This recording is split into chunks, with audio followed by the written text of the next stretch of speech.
Somebody's watching this right now when she should be asleep. And she's not looking for a workout plan. She's not looking for a meal plan. She's not looking for someone to tell her to fix herself. What she's looking for is a woman who looks something like her, living something like her life, and not apologizing for it. She has been looking for this for a while. I know that because women tell me, and I know that because there's a particular kind of loneliness and not seeing yourself anywhere, not clothes, not in screen, not in the story anybody tells about who gets to be beautiful. So if that is you tonight, just stay with me for a little while. I'm going to talk to you like a person, not a project. And I want to open up with one question. Who taught you how to see your body? Because somebody probably did. Maybe they meant to, maybe they did not.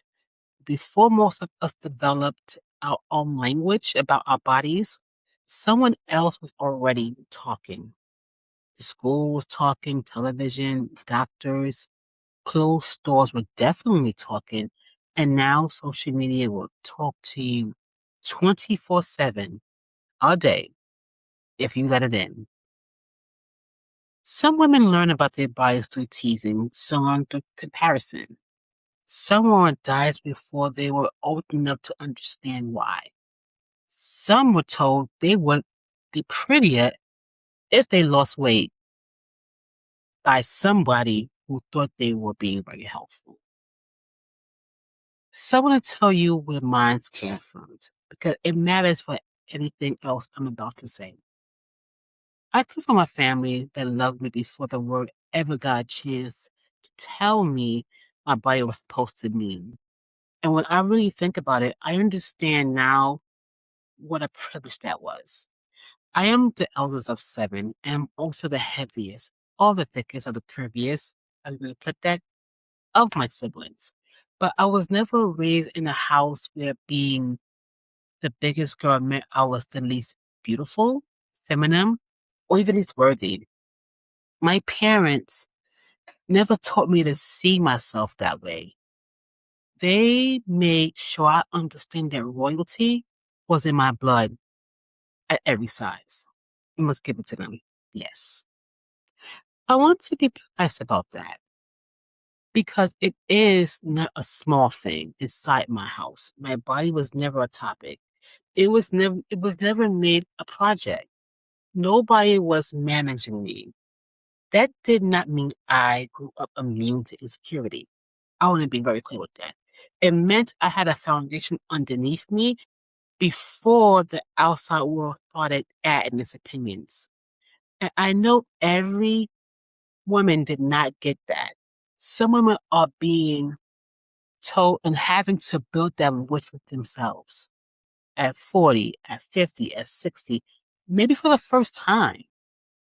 If that's you, I am not standing above you, telling you it should have been easier. I'm telling you what I had, so you knew exactly what kind of woman is talking to you. Now, let me say the thing I actually believe because everything else builds on this kind of stuff.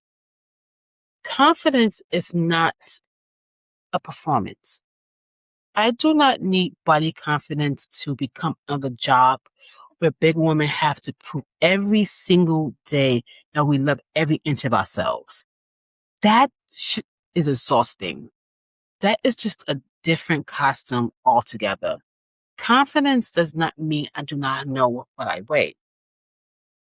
It does not mean every photograph I take get published. Some photographs need to remain between me, my camera roll, and the Lord above. Confidence does not mean wake up every morning passionately in love with every angle on your body. There are days I feel absolutely fat. There are days I'm infuriated because it does not fit in the right way. I expect that. there are days I look in the mirror and think, okay, girl, we did that. Yes, yes. And the entire outfit needs to be removed immediately. I'm like, hold on. Yeah, I guess yeah, okay. Sometimes the shirt has betrayed the organization. That does not mean we hate the organization. The shirt simply has to go. That's being human. So here's what conflict actually means to me. Refusing to let my body become the reason I postpone my life. That is it. That's the whole thing, period. I can have an insecure moment without turning that moment into a life sentence. I can wait. I can want something about my body to change or deciding I am unaccepted until it changes. I wanted to be very clear how I say that. I can take care of myself without making self-hatred the motivation. And I want to be clear about that because people get this twisted a lot. Loving it does not mean you cannot want your body to change. You can lose weight, build strength, more differently address something medically, because both confidence is not a prohibition against the other one. It's one. The difference is whether I am caring for my body because I believe it deserves care or punishing my body because I believe I have to earn the right to live in it. Those are two different completely energies, and your body knows which one you're using. I have been bigger than I am now. I have lost weight. I have gained it back. I've lost again. But I have been a lot of sizes. It has never once been a different woman at all. Now, I want to make that I do not think we talk about enough. The joke you make about yourself before anybody else can. I've been there. I've done that. Still do that. And I think, is it like okay? You know the one. You walk in a room and you're the biggest one in there. You point at your own stomach before somebody else's does. You laugh about your arms. First, you say, I know, I'm crazy. Wow. You're still taking your coat off. And we call that confidence. We call it being secure, being able to laugh at yourself. It is not. It is a preemptive strike. You're hitting yourself first so that when somebody else hits you, it doesn't land as hard because you already said it. So now it belongs to you. I understand it. I do. It's a strategy and it works. And it worked. Because I'm hopefully a lot of people are putting the past tense on it in a way that finches work. But I want you to hear what it actually does. You are not laughing at yourself. You are apologizing in advance for existing in that room. You're apologizing in advance for existing in that room. And the cost is not the joke. The cost is that everybody in that room now has permission. You handed it to them. You told them the terms. And there is one particular compliment I have to talk about. Because if you have lived in a bigger body, you already know exactly where I'm going. You have such a pretty face.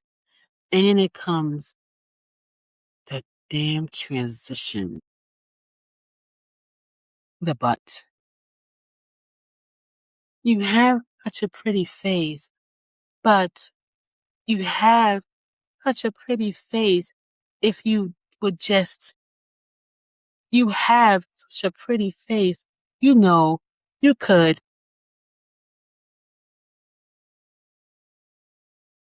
I have gotten that my whole life, not at home.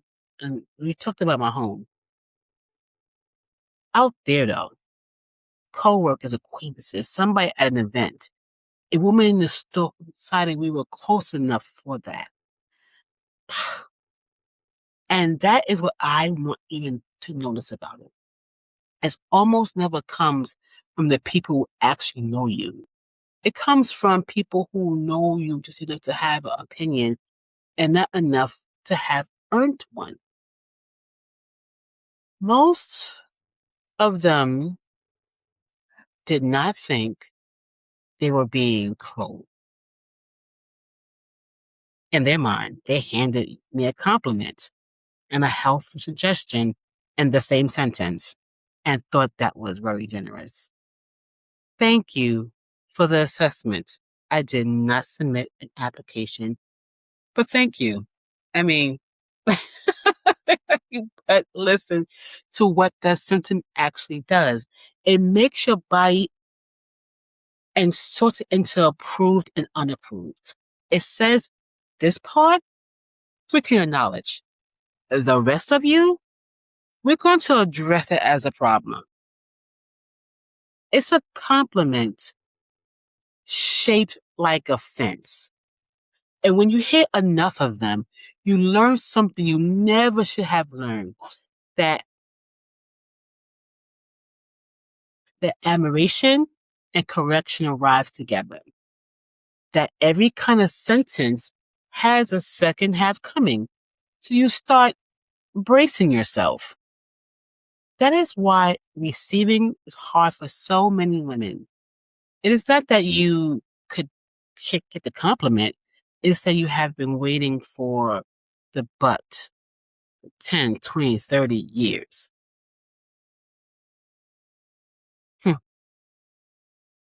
Well, let's talk about clothes because plus size fashion will test every spiritual practice you have ever learned. You can meditate all morning. You can journal. You can practice gratitude. Then you try on one pair of jeans and suddenly your inner peace has left the building. One pair fits you tight, but apparently the wig was designed for women who was invited to the fitting room without your knowledge. Tell me if that haven't sound any familiar to you. Another fits the wig, but your thighs have been denied admission.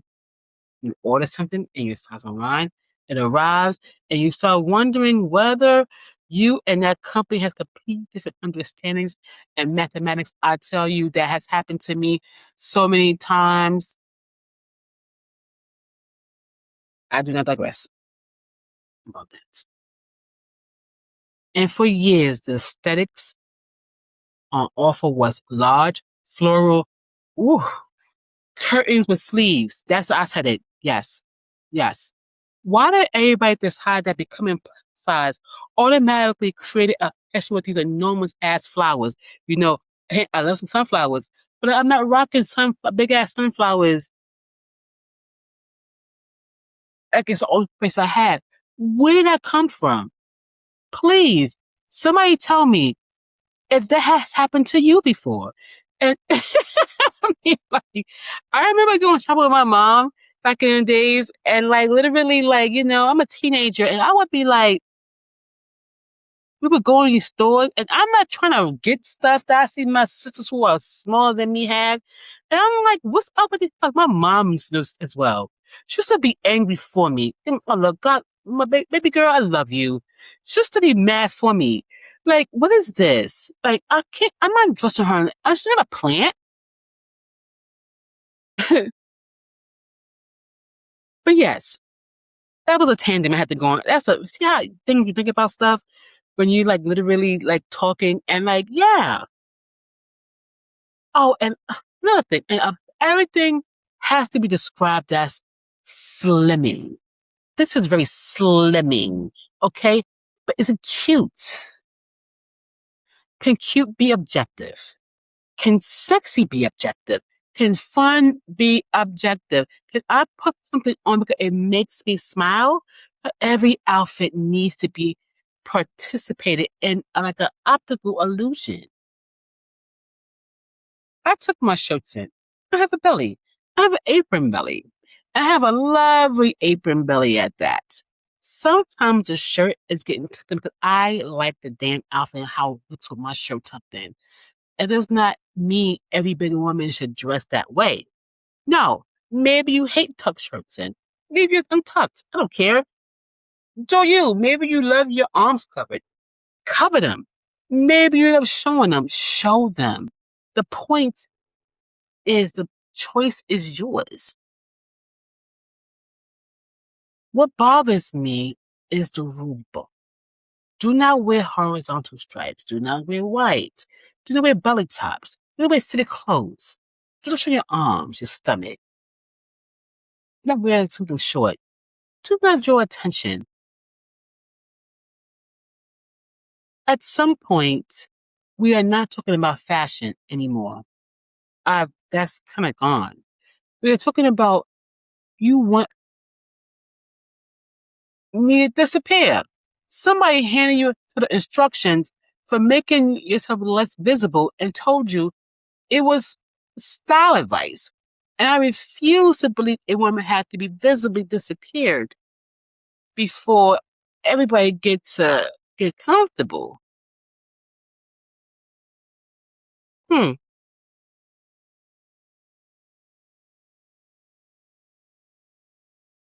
Now I want to name something small, and it's not small at all. The calculating. The walk into a room and before you sit down, you have to already scan it. Where are the chairs with arms? Where's the booth? Where's the bench? Is there a folding chair? And how much do I trust it? I mean, you did that math about 2 seconds and nobody in that room knew what you were doing. You get on a plane and this specific quiet dread about the seatbelts. Is it? I mean, a long time ago, I threw that notion out the window, honey. And here is what I do. I ask out loud, can I get a seatbelt extender? And when they bring it, I say thank you. That's it. No lowered voice, no apologizing to the row, no pretending I'm asking for something. Click, click, click, click, and trust that joint back, baby, and wait for my little sweet treats or whatever it is that they're gonna send me on my plane ride. Because I would like to be secure in that aircraft. That is objective. That is a safety device. It is not a confession about that. No secret to it either. No. And I know some of you are cringing right now because you would rather not breathe for 4 hours and ask. I know women who have sat there in real physical distress, actually short of breath, actually uncomfortable the entire flight rather than say 6 words to the flight attendant. Hear what that trade actually is. You choose physical suffering over being seen asking for what you need. And that is the same trade as a lights off. Some trade as not standing in the picture, some as the back row. It's your body saying, I'd rather hurt quietly than be witnessed needing something. And for the extender, it's a chair. Ask for the bigger chair. Booth. The people around you have already seen you. The silence is not protecting anyone, honey. Trust me. They're going to stay right next to you, honey, and wish they had a chair that was just as comfortable. Now, that does not mean the outside world becomes irrelevant. Fat phobia is real. People assume bigger women are lazy. They assume she has no discipline. She's desperately wanting to lose weight. They assume she could not possibly be confident. And people feel strangely entitled to discuss somebody else's bodies simply because the body is very much visible. The office is closed. There are no appointments available for unsolicited commentary. Please try another department because this one, baby, this one is closed. And they assume they understand your health by looking at you.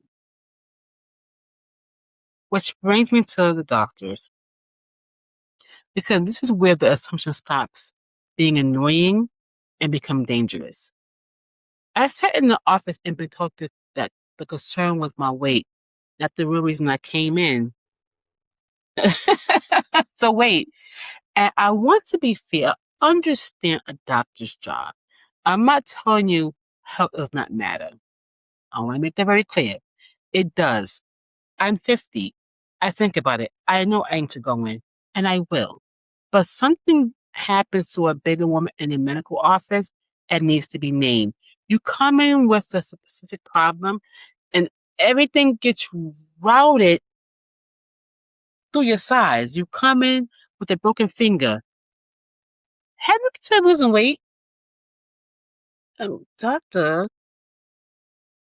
I'm sorry, but this is about my finger, babe.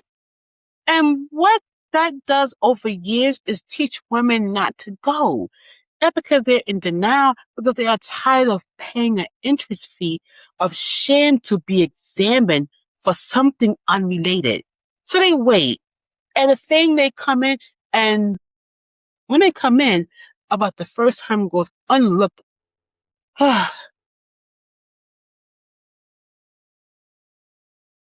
It'd be about 3, 4, 5, 6 years when you come back to the hospital. That's not a weight problem. That's a care problem. And women are getting sicker inside. Because size does not tell you what you think it tells you. There are women bigger than me, more flexible than any yogi you have ever seen. Yes.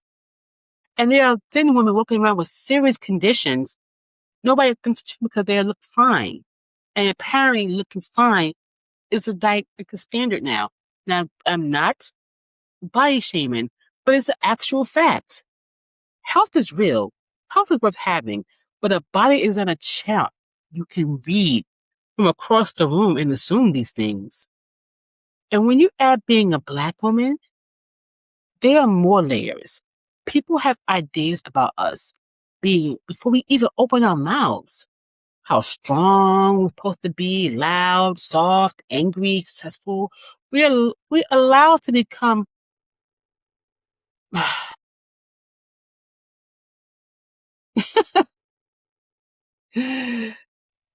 ooh, I'm sorry. This is just like, how successful were we allowed to become before somebody tells we are too much? Then add being fat and curvy and thick and plus size, whatever word you choose for yourself. And there's a whole set of assumptions waiting. What I've always been interested in is that I have never been particularly interested in performing for insecure people except from a bigger woman. And confidence is a bigger woman confuses some people. When you're confident and you're big, there's still an unspoken expectation that she should be a little graceful just to be included. She should not be selected. She should not think she's too cute. She should definitely not walk into a room behaving like she already knows she looks good. Oh, honey, you in trouble then. Absolutely. And if she does, somebody will eventually remind her that she's fat. I know. I was there when I got dressed. That is not breaking news. And I have to say this too because it's true. The expectation does not only come from men, and it does not only come from thin people. It comes from women. It comes from other Black women. It comes from other bigger women. Being harmed by something does not mean we automatically unlearn it. Sometimes the bigger woman is a woman in a crop top and says, I would never wear that. Okay, you do not have to. But why does it bother you? Sometimes another woman's freedom irritates the exact place where we have not given ourselves permission yet. Maybe the crop top is not the problem. Maybe the problem is that we stop asking for permission. You still believe you need.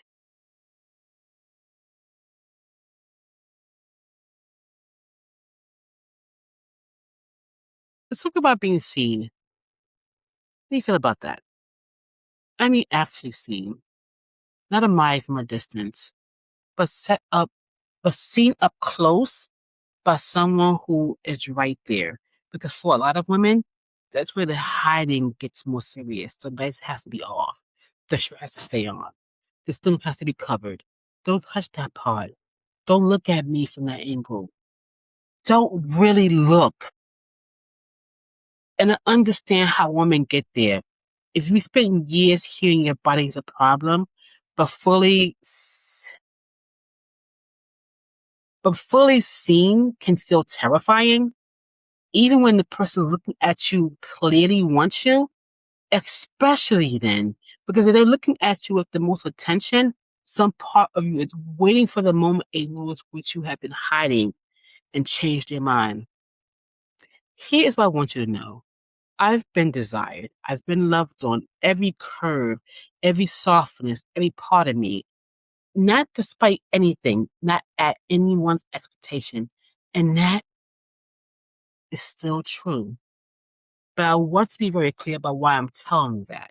Not because being wanted, it makes it makes a woman worthy. That would just move my value from one side of the opinion to the other side of the opinion. And I'm not doing that. I'm telling you because some women have been taught the lie so deeply that they organize their entire private life around it. They're hiding from something that was never true. And you can spend years covering a body that somebody would have loved looking at if you had let them. That's not romance. That's about how much of yourself you're allowing to bring into the room. Some women are not postponing weight loss. They're postponing themselves. I will take pictures when I lose weight. I will travel when I lose weight. I will buy the dress when I lose weight. I'll go to the beach when I lose weight. I'll do the photo shoot when I lose weight. I know you heard it before. I will let somebody really see me when I lose weight. Later, later, later. Yeah, yeah, yeah. Now sit with that part. Nobody says out loud because sometimes a number never comes. Sometimes it comes and you find out you postponed your life for a body you did not keep. And either way, the years you spent waiting are gone. Did not get them. You can't get those back. There is no ceremony when somebody hands them to you because you finally hit the goal. The trip you didn't take, not waiting for you. The pictures did not stand and do not exist. The version of you that was 28 and gorgeous and hot and behind everybody in every photo. Nobody has an image of her. She was there. She just made sure that there was no evidence. And being my age, make me think about that differently. Not because turning 50 removed every insecurity. I still have eyes. I still have feelings. I still live in this culture. But I have enough life behind me to understand how fast years actually move. I have things I want to do, places I want to see, clothes I'm going to wear, photographs I'm going to take, experiences I have not yet had but will be having, and this body baby is coming with me. So she's already packed. Apparently she has plans. Yeah, I do. I do. Because this same body has carried every version of me that has never and has ever existed. The body has worked. The body has traveled, has loved and been loved on. The body walked into rooms and walked out having done the thing. It's helped me through every season somebody else will have quit it. That deserves something other than constant criticism. Maybe I do not need to worship every inch every morning. Maybe respect is enough. Maybe tenderness is enough. Some cute clothes is definitely enough. And some really good shoes and a hat and some jewelry. Oh, let's not forget the jewelry. Now, if you've been listening to me thinking, that's nice for you, but I don't feel anything like that. I hear you. I don't want my confidence to become one more standard you think you're failing on. You do not need to become me. You do not need to wake up every morning loving every inch. You don't need to post a full body picture. You don't need to call yourself a you know, bad bitch before breakfast. But you can though. You can. Breakfast bad bitchery is available, and it could be an optional package, baby. Your beginning can be very quiet. Maybe stop deleting every photo of yourself. Buy that size that actually fits you instead of buying something too damn small as punishment. Maybe you stand in the picture inside of volunteering and take someone else's picture. You standing there and you pose, baby. Maybe you look in the mirror without immediately starting the inventory of everything wrong. I'd like to ask you to do something this week. When somebody says something kind to you, let it land. You look beautiful. And the reflex is immediate. No, I don't. That old thing, I'm gaining so much weight. You should have seen me before. Suck it away. Let the compliment land because you heard it. 'Cause I know you heard it. You know? What that actually does is correct them. We tell somebody who just looked at you kindly and they saw and it's something wrong about it. And after this correction, people will stop saying it. Not because they stop thinking it, it's because you trained them that it costs us something. So try this. Say thank you. Say thank you. That's the whole practice. 2 words and then close your mouth. It will feel like lying. It will feel like agreeing to something you didn't earn. Do it anyway. Receiving that good is a practice, and most of us have not practiced in years. I'm sure. And there's one reason to do it, and it has nothing to do with you. Somebody's watching. It's a girl, a daughter, a niece, a granddaughter, a little cousin, someone, a student, someone's child who's around you often enough to be learning. And she is not learning, she's not listening to what you tell her about her body. She is watching what you do to yours. She sees you get dressed and take it back off. She hears what you say when you pass a mirror. She watches you refuse the picture. She hears you say, I'm bad about a plate of food. She watches you correct somebody who told you that you look nice. And she's not judging you. She's taking notes because that's how much women got it. Nobody sat us down to it's like our bodies in a formal lesson. We watched a grown woman do it casually every day, and we learned that this is simply what women do about themselves. So the mirror goes both directions. Whatever you're doing in front of her is what she'll be doing in front of somebody else in 5, 10, 15, 25 years. And I know some of you are hearing that and feeling guilty. That is not what I'm doing. I'm not handing you one more thing to be bad at. I'm telling you that you might do it for her before you could do it for yourself. Some women cannot say thank you to a compliment for their own sake,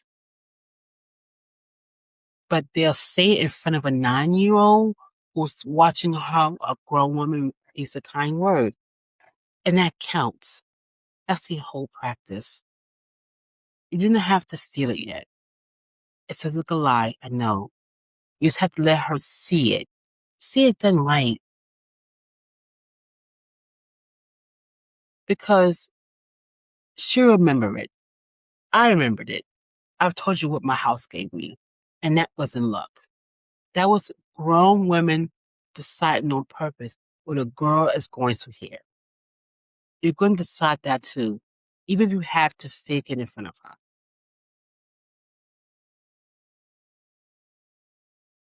What I want more than anything is for women to stop believing that bigger automatically means less. Less beautiful, intelligent, feminine, desirable, that's worthy of visibility. No, I can be curvy, fat, plus I stick whatever word I choose for myself and still be intelligent, opinionated, successful, sexy, soft, creative, nerdy, visible, funny, alive. And do not have to choose between those things. I could be all of them at the same damn time. Fat, not flat, and desirable, not invisible. Oh my God. And that is where I want it to land. I'm not telling you to love being fat. I'm not telling you health doesn't matter. I'm not asking or telling you outside opinions never hurt. I'm telling you that your body does not have to be a waiting room where your real life still sits until somebody finally calls your name. Because there's no size that produces universal approval. There's no finish line where every person finally agrees you're acceptable. So maybe universal approval was never the goal. Maybe the goal is a flight where your body belongs to you. Oh my God, yes. Because before I go, I want to leave you with this question.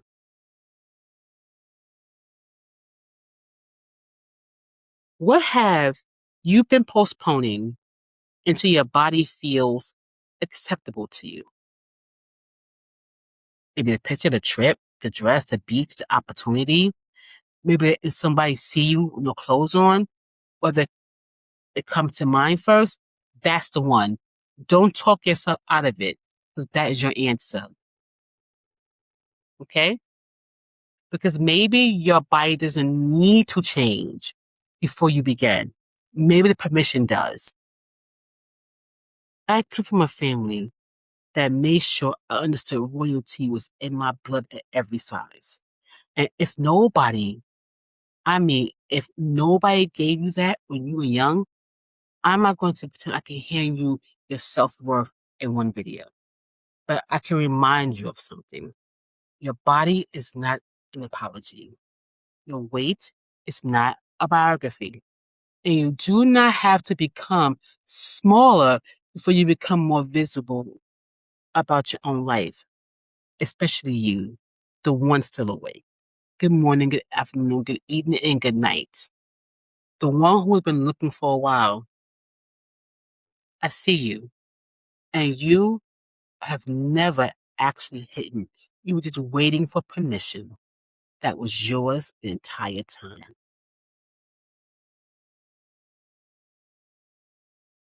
If this one felt familiar, tell me in the comments. And if you know a woman who had been postponing herself, send this to her. Not to tell her how to feel about her body, just to remind her that she is allowed to live inside it. Subscribe and join the empowerment. If conversations about becoming more of yourself or your kind of thing, come on over. Because remember, knowing yourself isn't selfish, it's necessary. Please check yourself so you can be yourself. This is LaKenya, and this is Empowerment. Peace.